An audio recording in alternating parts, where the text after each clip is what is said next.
Local government of Malay, Aklan has revoked the mayor's permit issued to a water concessionaire in Boracay due to lacking requirements. Vincent Arboleda will tell us why.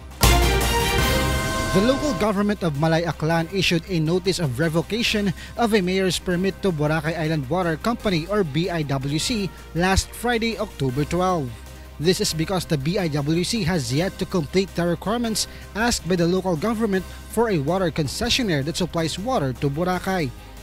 The notice of revocation issued by the Malay LGU to BIWC states that the latter has not yet submitted their environmental sanitation clearance or ESC.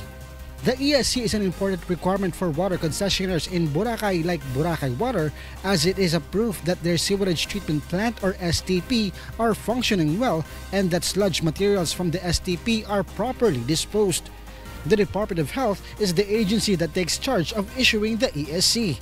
In a statement posted on their Facebook page, the BIWC said the company is on the process of getting the ESC.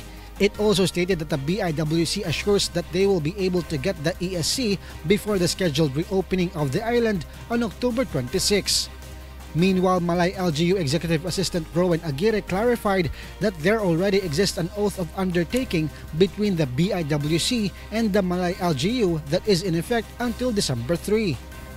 Nagbigay sila ng parang undertaking, no, na within the period they will be able to get the proper certificates or permits, no? Through the said oath of undertaking, the BIWC may operate while the company is in the process of getting their environmental sanitation clearance. The island of Boracay has 2 water concessionaires that supply water to all establishments and houses in the island. These water concessionaires are also in charge of sewerage treatment or treating the wastewater coming from establishments before it is released to the sea. Vincent Arboleda, UNTV News and Rescue, Boracay.